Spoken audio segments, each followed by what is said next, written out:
Welcome everyone to Side Draft, the show in which we review the NASCAR races side by side. I'm Adam Hurst, here with Steve Hurst, and we're going to break down Fontana, the Auto Club 400, and it was a race. Yeah, it's kind of typical Auto Club race, kind of just everybody fans out and just ride around. Yeah, the restarts were really interesting.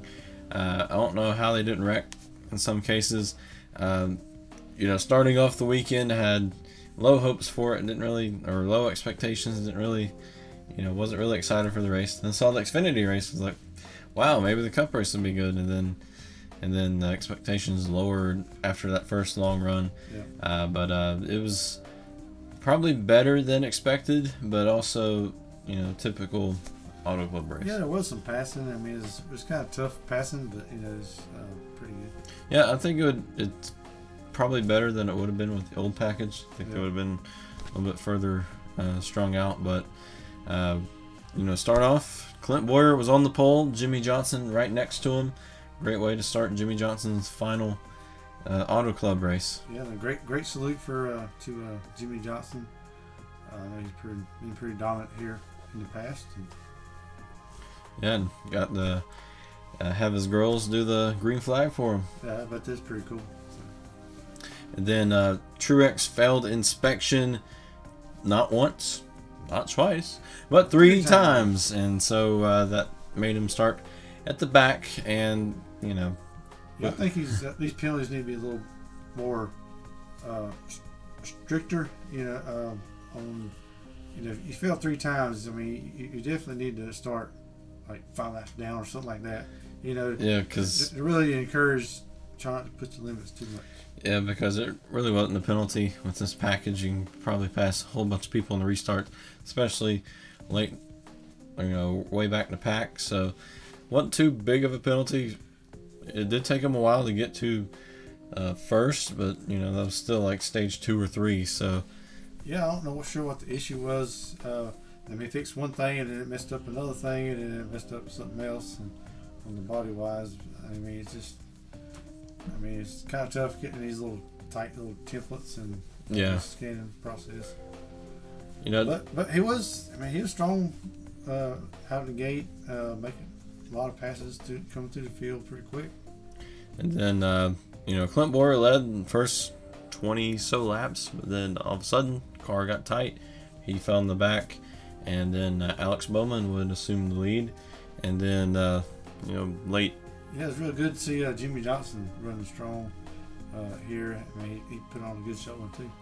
Yeah, and then we had Denny Hamlin pushing Kyle Larson, maybe a little bit too much there. His car got disrupted, and then made some more contact with Hamlin, and then into the wall. Larson went. Yeah, Larson and Denny Hamlin are all running close together. Kevin gave Denny a push, and Denny, I guess, decided to keep on pushing Kyle Larson. He could have let out a little bit, but he didn't, and that kind of sent Larson into the wall. Was not a caution, so that really costed Larson a ton of time. Yeah. We didn't see Larson competitive for the rest of the day. He eventually got on the lead lap again, but just too little, too late. He really needs a Happy Meal. Yeah.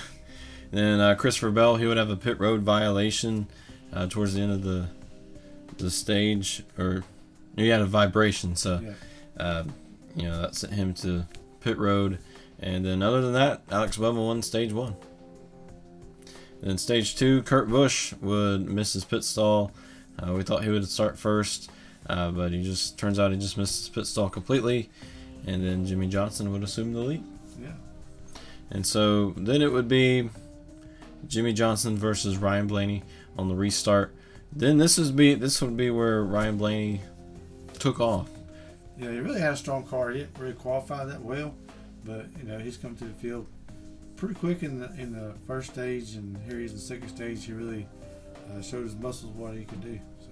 Then Christopher Bell, he would lose a cylinder, and his day was done.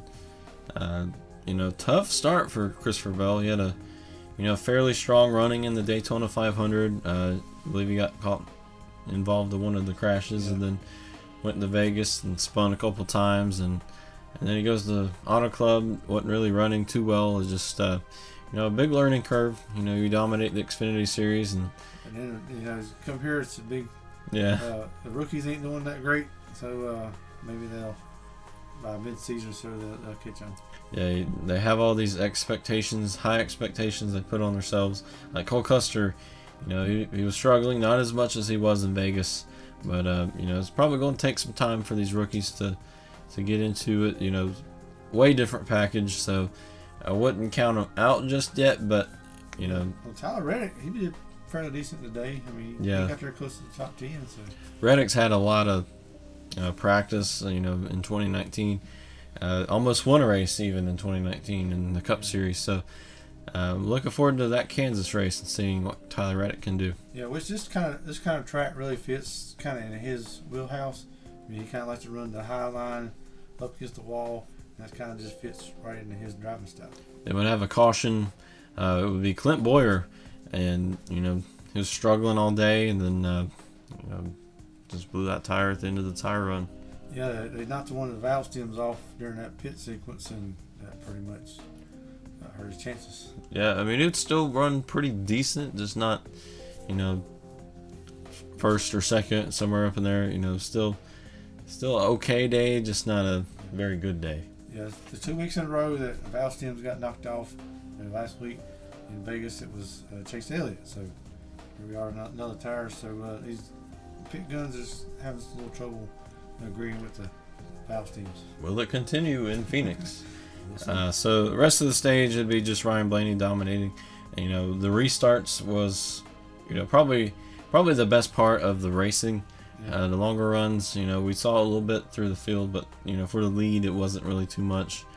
We didn't really have long enough stages for it to really matter, and so I believe he really took off once he got into clean air.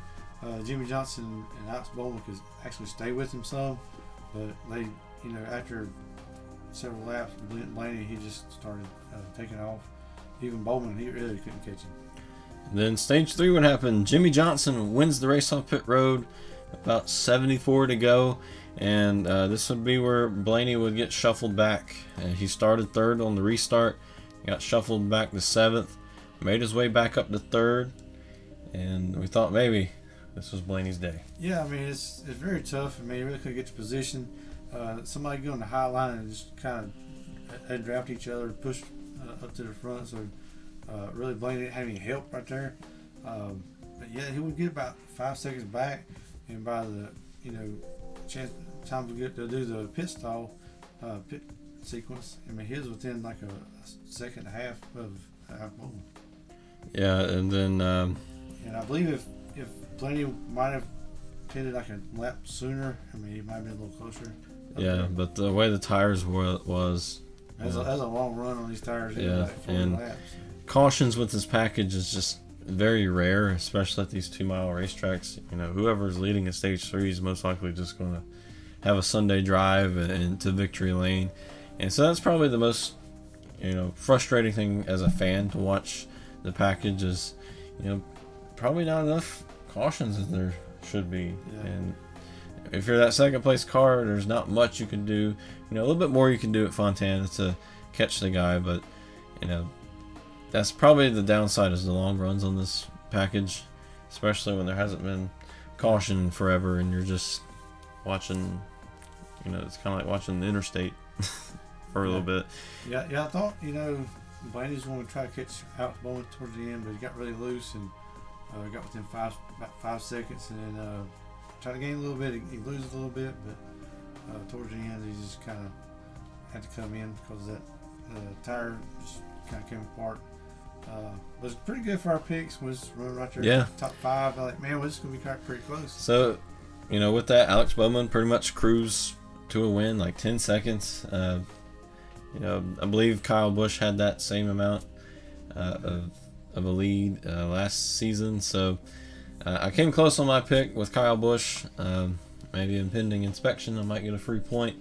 But yeah, he didn't really run very well, but come in second. I mean, it's a good finish. So I guess he'll take it. Yeah, so it's interesting with fast picks. Someone did pick Alex Bowman to win, but they did not put hashtag fast picks. And like I said before, in the rules, you have to put that to be entered in. So it sucks that that's like that. But clearly said in the tweet to put hashtag fast picks. So still, LJ Toledo is still on the podium. Well, thanks for the entry. Just be sure to put the fast picks. Yeah, I don't know if it's confusing there. I mean, I thought it was straightforward to put hashtag fast picks. So if there's any confusion, let me know. Yeah. Then also be sure to tweet or send a message. I probably should before the green flag. So we had another one that did it after the green flag. So I know it's the people that didn't watch the first rules video may be a little bit confusing. Probably need to respond to the people and tell them to put fast picks. And also thank the ones that subscribed today. Keep on 2 subscribers today. So thank you for that. But also congratulations to Alex Bowman. Pretty much the strongest race I've ever seen out of him. I mean, I know Chicagoland was pretty intense, had that great battle with Larson, but today was just dominance. I know Blaney probably could have caught him if it wasn't for the tire issues, and that would have been a cool battle. But right now, it looks like Blaney and Bowman are the 2 best cars so far. Yeah. Like Blaney's going to have a really great year with Todd Gordon. We just got to get these wins. I mean, they're winning the stages, they're leading laps. I mean, they're doing everything they need to do right. They just need to finish it off. Yeah, and looking forward to Phoenix because we're going to have the short spoiler. I want to see what this package does with the short spoilers. I want to see some real racing again and not everyone complaining. I want to see if Harvick can dominate Phoenix again. Yeah, I want to see. I know we were pretty much down about a dominating race today, but I think with this package, with the current aero package, dominating wins not because the driver, is super good. It's just clean air and all that stuff. So I'm looking forward to seeing a short track race without everyone complaining about, dirty air and all that. We might get a little break from this package. Maybe so. And just like the trends, like last year when it started off, Denny Hamlin won Daytona, and then Joey wins Vegas, and it's kind of going the same direction. But Alex Bowman had to mess up the trends this year. Yeah, so close. And I mean, Kyle Busch won here last year, and he finished second. So yeah, maybe that Phoenix race is where he'll get back on target. But great race by Alex Bowman and Hendrick. Looks like Chevy is back, and looking forward to seeing if they can continue it because Penske looks really strong. Yeah. And also Hendrick looks really strong, and also Chip Ganassi Racing. It looks like everyone is strong. We're all strong. Like Gibbs, they've struggled, but they were able to maintain. And then Haas, it looks like they're all kind of struggling. But Harvick's performance at Vegas, short run car, maybe work on the longer runs. Eventually, we're going to have so many capable cars winning. Once they get done with this West Coast swing and come back to East Coast, and they can probably work on some of their stuff, and maybe after then some of the changes are coming together, and we'll see some new leaders. And but I'm really glad to see Jimmy Johnson doing real good in his final season. So it'd be really good to see him finish well. Yeah, it's we could see the craziest Final Four this season if this continues. I know eventually someone's going to catch on. And because last season at this point we saw Penske dominate, and then all of a sudden Gibbs just ramped it up right around Phoenix. So I don't think Phoenix is going to be where we can say, well, this guy's going to be the best the rest of the season. But I think we're going to see if Blaney has a breakout year. Yeah, really interested in seeing how Blaney will do at Phoenix, and see if he can continue, because there's a lot of short tracks with this package this season. I know Dover doesn't have it, but that's going to be important. Can you win, especially at Martinsville? Can you win in this new short track? I say new, but it's not necessarily new. So look forward to seeing how a short track runs. I know Fontana was, it had its moments, had really good restarts, and then it seems like long runs just kind of got like, is anything going to happen?